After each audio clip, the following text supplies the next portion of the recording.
STT में जो अभ्यर्थी फेल कर गए, अब पटना हाई कोर्ट से न्याय की उम्मीदें बढ़ती चली जा रही हैं।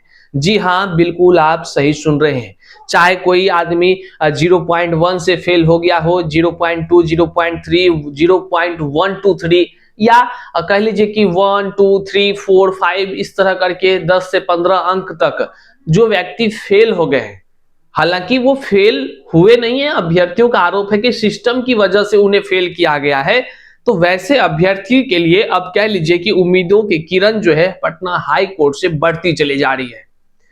आज के इस वीडियो में हम आपको बताएंगे कि टीआरई 4 जहां आने की खबर है, लेकिन उससे ज्यादा चर्चा में है एसटीटी जो फेल अभ्यर्थी पटना हाई कोर्ट पहुंचे हैं, वहां क्या कुछ हो रहा है, हाई कोर्ट के क्या कुछ रिस्पॉन्स निकल कर आ रहे हैं, हाई कोर्ट में वर्तमान में अभ्यर्थियों का क्या प्रक्रिया चल रहा है, और जो अभ्यर्थी जो है अब तक जो कानूनी प्रक्रियाओं को नहीं अपनाए हैं या उनको लगता है कि उनके साथ न्याय नहीं हो रहा है, उनका भी रिजल्ट आंसर की में अधिक था और जो है कि रियल में जब रिजल्ट आया तो वो फेल हो गए। वैसे अभ्यर्थियों को क्या करनी चाहिए जो अब तक ना ही ज्ञापन दिए हैं, ना ही जो है कि हाई कोर्ट जो है कि पहुंचे हैं, तो वैसे अभ्यर्थियों को क्या करनी चाहिए, और वो तमाम चीजों को हम वीडियो में बताएंगे। साथ ही साथ क्या पटना हाई कोर्ट से एसटीटी फेल अभ्यर्थियों को न्याय मिलेगा, क्या क्या होगा, क्या इसमें टीआरई 4 से पहले ही जो है कि ऑर्डर आ सकती है, सारी चीजों को स्पष्ट करेंगे। और ये उर्दू वाले विषय के जो अभ्यर्थी है जो एसटीटी फेल कर गए हैं, उनका क्या मुद्दा हो गया, वैसे मतलब उनके साथ तो बड़ा ही खेला नजर आ रहा है। अभ्यर्थियों ने हमें सूचना दी है। आज तमाम चीजों पर हम अच्छे से गंभीरता से बात करते हैं और सारी चीजों को स्पष्ट करने का प्रयास करते हैं। शुरू से पहले नमस्कार स्वीकार कीजिए, मैं हूं हरे कृष्ण प्रकाश और आप देख रहे हैं साहित्य आजकल। साहित्य आजकल का मतलब ही है कि वह सच्चाई जो जाननी आपके लिए है बेहद आवश्यक। साथियों, चैनल पर नए हैं तो सब्सक्राइब कीजिएगा और अपने तमाम साथियों तक एक बार जरूर शेयर कीजिएगा। आइए करते हैं मुद्दे की बात। देखिए, बिहार में एसटीटी परीक्षा कराने को लेकर जितने आंदोलन हुए, अफरा तफरी हुआ, माहौल गर्म हुआ, एक तरफ शिक्षा मंत्री मानने को तैयार नहीं कि भाई एस्टेट होगा, लेकिन अभ्यर्थियों के लगातार संघर्ष से वह जीत हुई। एसटीटी जो फेल थे वे अभ्यर्थी को जो एसटीटी नहीं पास कर सके थे, जिसको परीक्षा में बैठना था, उसको लेकर के शिक्षा मंत्री को फिर मानना पड़ा और एसटीटी की एग्जाम हो गई। सब लोग खुश हो गए, एसटीटी के अभ्यर्थी, तमाम अभ्यर्थी एकदम खुश हो गए। लेकिन ये खुश ज्यादा दिन तक नहीं रह सके। क्यों? इसका कि एसटीटी का जैसे ही बीएसईबी ने रिजल्ट जारी किया, उससे पहले आंसर की जारी किया, आंसर की में अच्छे नंबर लोगों को आए, सब लोग खुश था, कई बहनें खुश थी, कई भाई खुश था हमारा कि एकदम बहुत अच्छा उनके साथ नंबर आया, स्टेट पेपर 1 पेपर 2 दोनों पास हो रहे हैं।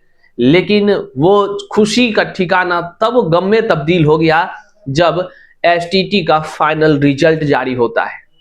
रिजल्ट जारी होता है, लोगों ने जब अपना रिजल्ट देखा तो उनमें गजब स्थितियां दिखी।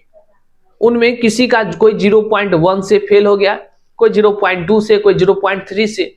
हमने तो जब बीएसईबी कार्यालय के पास रिपोर्टिंग कर रहा था, हम जब कर रहे थे वहां, तो हमने वहां देखा कि कई का तो 0.0023 इस तरह से लोग फेल कर रहे हैं, 0.1238 इस तरह से।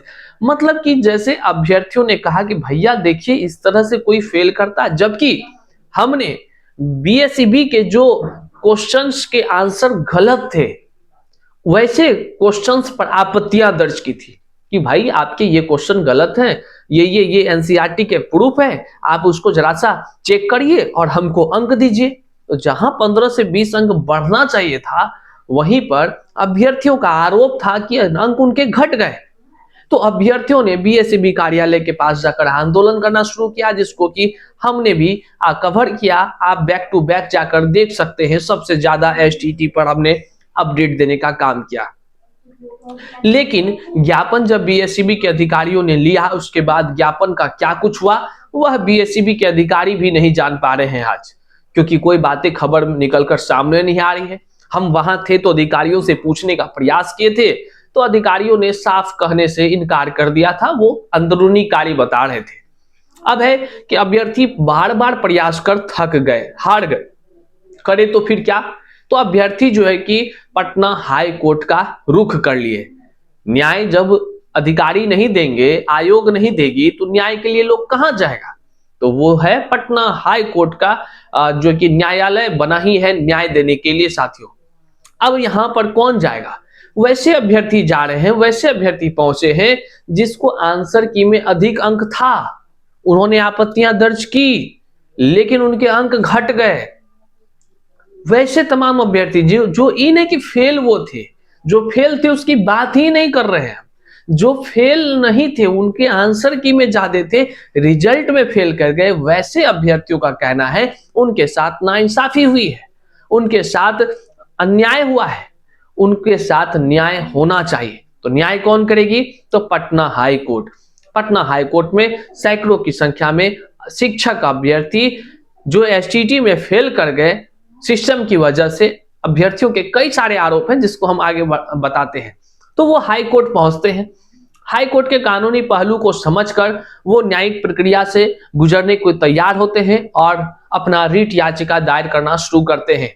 कई लोग, ढेर सारे वकील साहब हैं पटना हाई कोर्ट में, ढेर सारे, तो कई लोग जो है कि अकेले भी कर लेते हैं, कोई लोग 2 आदमी के साथ करते हैं और वहां से जजमेंट भी आना शुरू हो जाता है। तो कई सारे मामलों में अलग अलग एडवोकेट के माध्यम से जब रिट याचिका दायर होती है तो वहां से जजमेंट की जब शुरुआत होती है तो पॉजिटिव जजमेंट मिलता है। हाई कोर्ट एसटीटी फेल अभ्यर्थियों के लिए कम इतना तो कि जो न्याय संगत बातें होनी चाहिए वो जजमेंट उन्होंने देना शुरू किया। बैक टू बैक 2-2 जजमेंट आए हुए हैं, आप सभी जानते हैं इस बात को। उसमें कहा गया बीएसईबी को 2 सप्ताह के अंदर जो है कि आप तमाम जो तमाम अभ्यर्थियों के याची के जो भी प्रार्थना है, जो भी उनकी समस्याएं हैं, उन पर न्याय संगत विचार करिए और 2 सप्ताह के अंदर जो है कि आप सारा न्याय संगत काम करिए।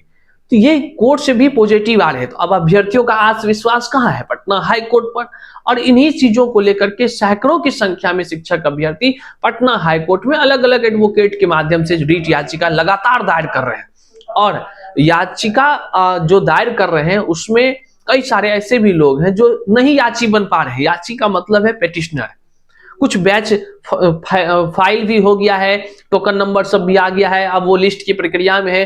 कुछ बैच धड़ाधड़ जो है कि बने जा रहे हैं, कई लोग जो है कि उसमें पेटिशनर बन रहे हैं। तो ऐसे कई सारे कमेंट्स आते हैं कि भैया हम बीएसईबी में ज्ञापन भी ना दे सके, अब हमको कैसे न्याय मिलेगा, और पेटिशनर भी बनना है। तो वैसे अभ्यर्थी जिसको पेटिशनर बनना है, हम आपको एक बात बताते हैं, आप किसी भी नेता, अभ्यर्थी, दलाल, किसी भी चक्कर में मत फंसिए।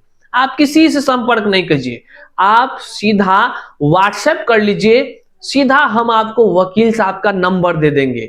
वकील साहब का नंबर जिनके साथ हम इंटरव्यूज करके आपको न्यायिक प्रक्रिया क्या क्या हो सकता है, सबसे पहले आंदोलन के दिन भी हमने कवर करते हुए पूछा था, हम उनका नंबर आपको प्रोवाइड कर देंगे। आप अपना वकील साहब से खुद बात कर लीजिएगा, आपको जो उचित लगेगा, उचित लगे समझ लीजिए, बूझ लीजिए, हाई कोर्ट पहुंच करके समझ लीजिए, बूझ लीजिए, आपको उचित लगेगा तब आप आगे बढ़िए। नहीं तो भैया कानूनी प्रक्रिया समझकर अपना जो है कि आराम से अपने हिसाब से सोचिए। आप पढ़े लिखे बुद्धिजीवी वर्ग के लोग हैं, आपके जैसा ज्ञानी और कौन हो सकता है? इतने उच्च स्तर की डिग्री आपने हासिल किया है, तो भला जो है कि आप किसी के बहकावे में नहीं आइए। कोई अगर आपसे 1-2 रुपया भी मांग रहा है तो आप नहीं दीजिए उसको, आप खुद से अपने एडवोकेट से मिलिए, अपने एडवोकेट से जाकर के बातचीत करिए, जो आपका केस लड़ेगा आप और अपने वकील से मिलकर अपना बात करिए। काहे किसी के चक्कर में फंसना। तो जितने भी शिक्षक अभ्यर्थी हैं, अब आखिरी मौका समझ लीजिए, जो एसटीटी फेल हो गए हैं या उनको लगता है कि अन्याय उनके साथ हुआ है, तो हाई कोर्ट से ही न्याय की उम्मीदें हैं। और जिस तरह से पॉजिटिव रिस्पॉन्स आ रहे हैं, निश्चित तौर से आने वाले दिनों में जो है कि सकारात्मक खबर भी आ सकती है। वहीं अभ्यर्थियों को लगता है कि टीआरई 4 तो सर पर है, जजमेंट पहले आएगा कि बाद में आएगा। तो साथियों 2 साल से टीआरई 4 आ ही रहे हैं। टीआरई 4 का अपना प्रक्रिया है, अपनी उसकी गति है। आप उस गति में ना तो बीच में पैर फंसाएं, ना ही उसकी गति से चलने का प्रयास करें। आप अपना एसटीटी फेल के मुद्दे को लेकर अपना आगे बढ़े। आप अपने लिए जीजिए। सब लोग अपने अपने लिए संघर्ष कर रहा है, और भूल कर भी कोई किसी पर टीका टिप्पणी न करिए।